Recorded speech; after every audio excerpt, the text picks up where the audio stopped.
రాష్ట్రంలో కాదు దేశంలో సంచలనం రేపినటువంటి ఫోన్ ట్యాపింగ్ సంబంధించినటువంటి అంశంలో నిందితులంతా తప్పించుకున్నటువంటి ప్రయత్నం చేస్తూ ఉన్నారు. ముఖ్యంగా దీంట్లో ఇద్దరు వ్యక్తుల గురించి ప్రధానంగా డిస్కషన్ అయింది. ఒకరేమో అమెరికాలో తాళదాచుకొని ఇటీవలే బయటకు వచ్చినటువంటి ప్రభాకర్ రావు, మరికొంతకాలం పాటు విదేశాల్లో తలదాక్కున్నటువంటి ప్రణీత్ రావు. ఒక పక్కన ప్రణీత్ రావు ఇండియాకు వచ్చిన తర్వాత ముఖ్యంగా నన్ను అరెస్టు చేయొద్దని చెప్పేసి కోర్టు నుంచి ఆర్డర్ తెచ్చుకోవడం జరిగింది. నేను విచారణకు హాజరవుతాను, సిట్ ముంగట అన్ని విషయాలు చెప్తానని చెప్పేసి చెప్పిండు. కానీ ప్రణీత్ రావు ముందుగా ఇండియాకు వచ్చిన తర్వాత మొత్తం అంతా కూడా చేసిందంతా కూడా ప్రభాకర్ రావే అని చెప్పేసి అప్పుడు ఎస్ఐపి చీఫ్గా పనిచేసినటువంటి ప్రభాకర్ రావు అనేటువంటి ఫోన్ ట్యాపింగ్ దొంగ యొక్క పేరు బయటపెట్టిండు. ఇక మొత్తం అంత వ్యవహారం ఈ వ్యవహారంలో సుమారుగా 100 మందికి పైనే ఈ సంబంధించినటువంటి ఆపరేషన్లు ఫోన్ ట్యాపింగ్ సంబంధించినటువంటి దాంట్లో గత ప్రభుత్వ హయాంలో పాల్గొన్నటువంటి వాళ్ళని విచారించడం జరిగింది. చాలామంది జైలుకి వెళ్ళడం జరిగింది. తర్వాత బెయిల్ పైన బయటకు వచ్చిండు. ఇక ఇప్పుడు ఇద్దరిపైనే ప్రధానంగా ఈ ఫోన్ ట్యాపింగ్ సంబంధించిన అంశం అంతా ఆధారపడి ఉంది.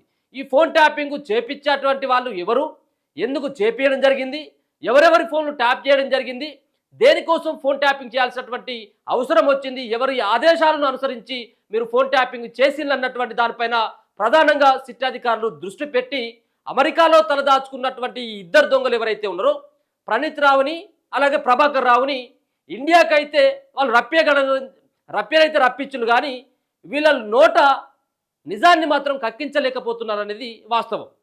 ఇప్పటికే 3 రోజులుగా 20 గంటల పాటు అసలైనటువంటి ఎస్ఐపి చీఫ్ అయినటువంటి ప్రభాకర్ రావు, A1 నిందితుడైనటువంటి ప్రభాకర్ రావుని 3 రోజులుగా 20 గంటల పాటు విచారిస్తే నాకేం తెలియదు, గుర్తులేదు, మర్చిపోయా.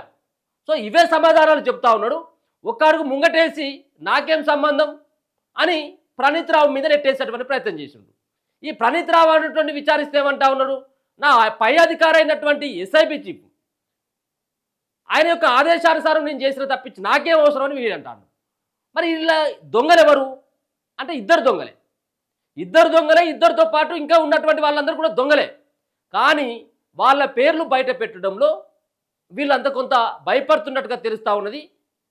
ఇది మరి సిట్ అధికారులు ఏ విధంగా వీళ్ళ దగ్గర నుంచి నిజాలను కక్కిస్తారనేది మనం చూడాలి. ఎందుకంటే వీళ్ళు చేసినటువంటి లంగ పని మామూలు పని కాదు. ఇది వీళ్ళపైన దేశద్రోహం కింద కేసులు పెట్టాలి. వీళ్ళపైన వీళ్ళు చేసినటువంటి వ్యవహారం, వీళ్ళు చేసినటువంటిది తెలంగాణలో ఉన్నటువంటి ఇటువంటి ఒక బాధ్యతాయుతమైనటువంటి వృత్తిలో ఉండి వాళ్ళ యొక్క జడ్జిల యొక్క ఫోన్లు ట్యాప్ చేస్తావు, రియల్ ఎస్టేట్ వ్యాపారంలో ఫోన్లు ట్యాప్ చేస్తావు, ప్రతిపక్ష నేతల యొక్క వాళ్ళ నేత ఆ సంబంధించినటువంటి వ్యక్తుల ఫోన్లు ట్యాప్ చేస్తావు, హీరోయిన్ల ఫోన్లు ట్యాప్ చేస్తావు, వ్యాపారవేత్తల ఫోన్లు ట్యాప్ చేస్తావు, రియల్ ఎస్టేట్ వ్యాపారుల ఫోన్లు ట్యాప్ చేసి వాళ్ళు ఎక్కడెక్కడికి పోతూ ఉన్నారు, వాళ్ళు ఏం మాట్లాడుకుంటా ఉన్నారు, భార్యాభర్తలు ఏం మాట్లాడుకుంటా ఉన్నారు, ఆ వ్యక్తి ఈ వ్యక్తి ఏం మాట్లాడుకుంటారు అనేది దొంగసాటుగా విని ఈ ఎస్ఐబి చీఫ్ అయినటువంటి దొంగ ప్రభాకర్ రావు అక్కడ ఉన్నటువంటి ప్రభుత్వంలో ఉన్నటువంటి కొంతమంది ఎవరైతే ఈ ప్రభుత్వంలో ఉన్నటువంటి మంత్రులు కావచ్చు, ముఖ్యమంత్రికి సమాచారాన్ని తెలియజేస్తున్నాడట. మొన్న ఒక కీలకమైనటువంటి అంశం కూడా సిట్ అధికారులు తేట తెల్లం చేయడం జరిగింది.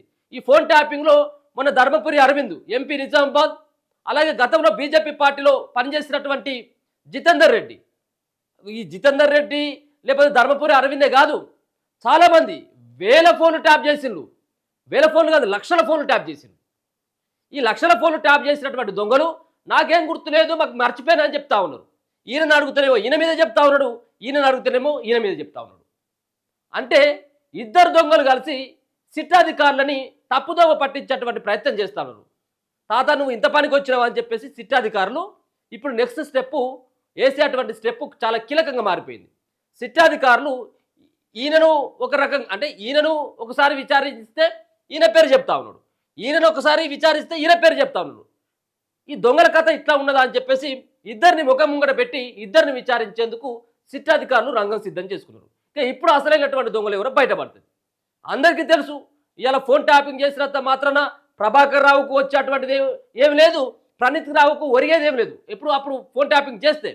కానీ అప్పుడున్నటువంటి ప్రభుత్వంలో ఉన్నటువంటి పెద్దలకి లాభం చేకూర్చడం కోసం, ఎన్నికల్లో గెలవడం కోసం, ప్రతిపక్ష నాయకులను బెదిరించడం కోసం రియల్ ఎస్టేట్ వ్యాపారుల దగ్గర నుంచి డబ్బులు దండుకోవడం కోసం, సినీ పరిశ్రమలో ఉన్నటువంటి వాళ్ళను లొంగ తీసుకోవడం కోసం చేసినటువంటి అతిపెద్ద అతిపెద్ద లంగ పని వీళ్ళు చేయడం జరిగింది.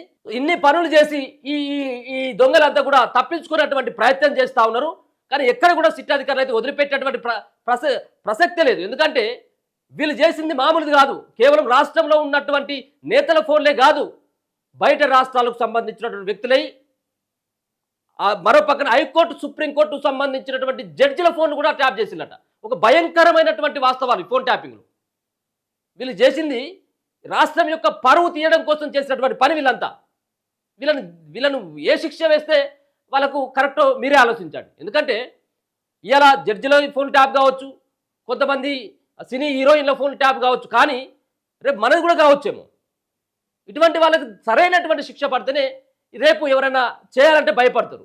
అప్పుడు వాళ్ళు చేసింది కాబట్టి ఇప్పుడు మేము కూడా చేస్తామని చెప్పేసి ఈ ప్రభుత్వం కూడా అనుకోవచ్చు. కానీ శిక్షలు పడ్డట్టు అయితే ఉంటే దీంట్లో వెనుక ఉండి ఈ కథను నడిపించినటువంటి సూత్రధారులు, దీనికి ఈ కథకి దర్శకత్వం వహించినటువంటి వ్యక్తులు ఎవరో ఆ సంబంధించినటువంటి వ్యక్తుల యొక్క పేర్లు బయటపడాలి. చాలామంది పేర్లు వచ్చినాయి గతంలో. ఎర్రబెల్లి దయాకర్ రావు పేరు వచ్చింది, కేటీఆర్ పేరు వచ్చింది, కేసీఆర్ పేరు వచ్చింది, సంతోష్ రావు పేరు వచ్చింది. అంటే ఇట్లా ఎవరికి వారు జిల్లాలుగా విభజించుకొని ఇప్పుడు ఒకవేళ కనుక వరంగల్ జిల్లాలో వాళ్ళకి సంబంధించిన ఫోన్ ట్యాప్ చేయమని చెప్పేసి అప్పుడున్నటువంటి వరంగల్కి మంత్రిగా ఉన్నటువంటి ఎర్రబెల్లి దయాకర్ రావు చెప్తే ఆడ ఎవరి ఫోన్ ట్యాప్ అనే ఒక నెంబర్ ఇవ్వగానే వీళ్ళు ట్యాప్ చేసేది. ఇక రేవంత్ రెడ్డి ఇంటి దగ్గరికి ఎవరెవరు వస్తూ ఉన్నారు, ఎవరెవరు కలుస్తూ ఉన్నారు, ఇంకా ఎక్కడి నుంచి ఇజ్రాయెల్ నుంచి పరికరాలు, ఆధునిక పరికరాలను తీసుకొచ్చి ఇజ్రాయెల్ నుంచి వీళ్ళ తాత సొమ్మైనట్టుగా ఇలా తెలంగాణ ప్రజలు కట్టినటువంటి సొమ్ములతో ఇజ్రాయెల్ నుంచి పరికరాలను తెప్పించుకొని ఆ ఇంట్లో ఏమి వింటా ఉన్నారు అనేది వీళ్ళు ఆ బక్సు పెట్టి వినేటోళ్ళట వీళ్ళు. అంటే ఎంత దారుణానికి ఓడిగట్టులో మనం అర్థం చేసుకోవచ్చు. వీళ్ళని అసలు సమాజం క్షమించకూడదు. అసలు వీళ్ళను సమాజంలో ఉండేటువంటి అర్హత లేదు వీళ్ళకి. ఎందుకంటే ఇది మామూలు అయినటువంటి వ్యవహారం కాదు కదా. ఇది పర్సనల్గా మాట్లాడుకుంటూ ఉంటారు. రాజకీయ పరంగా ఏమైనా ఉంటే అట్లా కొట్టాలని, కానీ ఈ దొంగచాటుగా ఫోన్ నిలడాలేందో అర్థం కాదు. అయితే వీళ్ళని మరి సిట్టాధికారులు అయితే మాత్రం వాళ్ళను విచారించాలని చెప్పేసి ఇద్దరిని ఎదురెదురుగా పెట్టి విచారించాలన్నటువంటి ప్రయత్నం చేస్తున్నట్టుగా తెలుస్తూ ఉంది. దాంట్లో భాగంగానే వాళ్ళు ఏమని చెప్తా ఉన్నారట అంటే 1-to-1 విచారించాలి. 1-to-1 అంటే ఎదురుగా కుక్క పెట్టి విచారించినట్టయితే ఉంటే అసలైనటువంటి దొంగ నువ్వు అనుకుంటారా, వీళ్ళు ఏమనుకుంటారు, ఏం సమాధానం చెప్తారు అనేది సిట్టాధికారులు భావిస్తూ ఉన్నారు. 1-to-1 ఫోన్ ట్యాపింగ్ కేసులో సిట్ దూకుడు, నాకేం తెలియదు, అతని ఆదేశాలే. ప్రభాకర్ రావు, ప్రణీత్ రావులను ఒకేసారి విచారణ, మొబైల్ ల్యాప్టాప్ల ఆధారాలపై దృష్టి. ఇవాళ రేపు బాధితుల స్టేట్మెంట్ కూడా రికార్డు చేయబోతా ఉన్నారు. చాలా మంది బాధితులు ఉన్నారు, వేల సంఖ్యలో ఉన్నారు బాధితులు. కొంతమంది ముందుకు రావడానికి కొంత ఇబ్బంది పడ్డప్పటికీ దీంట్లో చాలా మంది ఇప్పటికే పోలీసులకు కంప్లైంట్ చేయడం జరిగింది. నా ఫోన్ ట్యాప్ కావడం జరిగింది అన్నటువంటి దానిపైన ఆధారాలతో పోలీసులకి ఇవ్వడం జరిగింది. వాళ్ళందరి యొక్క స్టేట్మెంట్ని ఇప్పుడు ఇవాళ రేపు బాధితుల యొక్క స్టేట్మెంట్ తీసుకొని ఆ స్టేట్మెంట్లో ఆధారంగా వీళ్ళిద్దరిని ముందు పెట్టి విచారించేటువంటి అవకాశం కనబడతా ఉంది. మొబైల్ ల్యాప్టాప్లలో ఉన్నటువంటి సందేశాలు కానీ, మొబైల్ ల్యాప్టాప్లో ఉన్నటువంటి డేటా ఆధారంగా వీళ్ళకి సంబంధించినటువంటి ఈ తేటతెల్లం చేసేందుకైతే సిట్టాధికారులు అయితే ముమ్మరమైనటువంటి ప్రయత్నాలు చేస్తున్నట్టుగా తెలుస్తూ ఉంది. చూడొచ్చు. దీంట్లో ఫోన్ ట్యాపింగ్ కేసులో సిట్ దూకుడు పెంచింది. నాకేం తెలియదని ప్రభాకర్ రావు అంటుంటే, ప్రభాకర్ రావు చెప్పిందే తాను చేస్తానని ప్రణీత్ రావు అంటున్నాడు. దీంతో ఇద్దరిని కలిపి విచారించాలని అధికారులు భావిస్తున్నారు. అలా అయితేనే అసలు విషయం బయటపడుతుంది అని అనుకుంటున్నారు. మరోవైపు ఫోన్ ట్యాపింగ్ నిందితులంతా ప్రభాకర్ రావు పేరు చెప్తుంటే ప్రభాకర్ రావు మాత్రం తెలియదు, గుర్తులేదు, మర్చిపోయి అంటూ సిట్ను తప్పుదోవ పట్టించే ప్రయత్నం చేస్తున్నట్టు సమాచారం. 3 రోజులుగా దాదాపుగా 20 గంటలు ప్రభాకర్ రావును విచారించిన అధికారులు మొబైల్స్, ల్యాప్టాప్ల ఆధారాలపై దృష్టి పెట్టారు. కాగా ఇవాళ రేపు ఫోన్ ట్యాపింగ్ బాధితుల స్టేట్మెంట్ రికార్డు చేయనున్నారు. ఇందులో ఎక్కువగా రాజకీయ నేతలు, వ్యాపారవేత్తలు, సినీ నటులు, జర్నలిస్టులు ఉండడం గమనార్హం. మరోసారి 17న కూడా మరోసారి వీళ్ళను విచారించబోతా ఉన్నారు.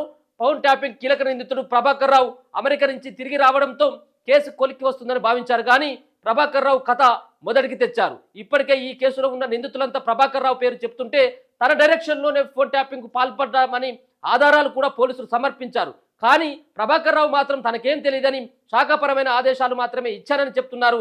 అది కాకుండా ఉల్టా సిట్టాధికారులను ప్రశ్నిస్తున్నాడు. నాపై ఉన్నతాధికారులు కూడా ఈ కేసులో ఎందుకు చేర్చలేదని సిట్టాధికారులనే ప్రశ్నిస్తున్నాడు. దీంతో సిట్టాధికారులు ఈసారి పక్కాగా ప్లాన్ చేశారు. 2 సార్లు ప్రభాకర్ రావును విచారించిన సిట్ ఈసారి అనూహ్యంగా ప్రణీత్ రావును మరోసారి విచారించింది. ప్రభాకర్ రావు ఎలాంటి ఆదేశాలు ఇచ్చాడు అనే వివరాలపై మరోసారి స్టేట్మెంట్ రికార్డు చేశారు. ఈ నెల 17న ప్రభాకర్ రావును మరోసారి విచారణకు పిలిచి ఆయన సెల్ ఫోన్ను జప్తు చేయాలని సిట్ నిర్ణయించింది. ప్రణీత్ రావు ఇచ్చిన స్టేట్మెంట్ను ప్రభాకర్ రావు ముందు నుంచి విచారణ స్టార్ట్ చేయనున్నారు. మధ్యాహ్నం తర్వాత ప్రణీత్ రావును కూడా సిట్ కార్యాలయానికి పిలిచి ఇద్దరిని ఒకేసారి విచారించాలని ఇప్పుడు తాతల సంగతి తెలుస్తుంది. ఇప్పుడు నువ్వు దొంగ అని చెప్పేసి అనుకుంటా ఉన్నారు కదా, ఇక ఎవరు దొంగ ఇప్పుడు అర్థమైపోతుంది. ఈ ఇద్దరితో పాటు ఉన్నటువంటి ఇంకా దొంగ అసలైనటువంటి గజ దొంగ ఎవరో తెలుస్తుంది ఇప్పుడు. అయితే ఇలా ప్రణీత్ రావును విచారిస్తారు. ప్రణీత్ రావు స్టేట్మెంట్ తర్వాత 17వ తారీఖున ఆయనను విచారించి మధ్యాహ్నంలోగా ప్రణీత్ రావు ఇచ్చినటువంటి స్టేట్మెంట్ ఆధారంగా ప్రభాకర్ రావును విచారించి దాని తర్వాత మధ్యాహ్నం ఇద్దరిని కలిపి కూడా 17వ తారీఖున విచారించేటువంటి అవకాశం కనబడతా ఉంది. ఇది కీలకమైనటువంటి అంశంగా చెప్పుకోవచ్చు. సిట్టు వాళ్ళ యొక్క దూకుడు కూడా పెంచడం జరిగింది. దీంట్లో అతి త్వరలో అంటే వితిన్ 1 మంత్లో అసలైనటువంటి దొంగలు ఎవరు, వీళ్ళకు సహకరించినటువంటి వ్యక్తులు ఎవరు, వీళ్ళకు ఆదేశాలు జారీ చేసినటువంటి అసలైనటువంటి గజ దొంగలు ఎవరు అన్నటువంటి దానిపైన వీళ్ళు నోరు విప్పాల్సినటువంటి అవసరం ఉంటుంది.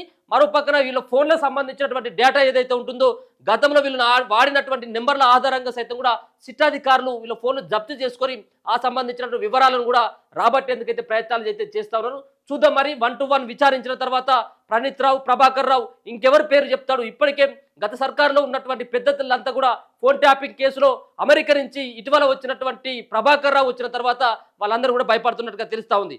ఎప్పుడు ఇక్కడ ఉన్నటువంటి ప్రభాకర్ రావు నోరిప్పితే మేము ఎప్పుడు జైలుకి వెళ్తామన్నటువంటి భయాందోళనతో ఉన్నట్టుగా అర్థమవుతుంది. కానీ ప్రభాకర్ రావు ఉల్టాగా ఇంకా సిట్ అధికారులని ఇంకా ప్రశ్నిస్తా ఉన్నాడు. మాతో పాటు ఇంకా ఉన్నటువంటి ఉన్నతాధికారులను ఎందుకు అరెస్ట్ చేయలేదు, ఎఫ్ఐఆర్లో వాళ్ళు ఎందుకు పేర్లు చేర్చలేదు అని చెప్పేసి ఇంకా ఆయనే ఇంకా ఉల్టా క్వశ్చన్లు వేస్తా ఉన్నాడు. ఇక ఉల్టా క్వశ్చన్ల సంగతి అదంతా కూడా 17వ తారీఖు అయితే అసలైనటువంటి ఈ భాగవతం బయటపడేటువంటి అవకాశం అయితే కనబడతా ఉంది.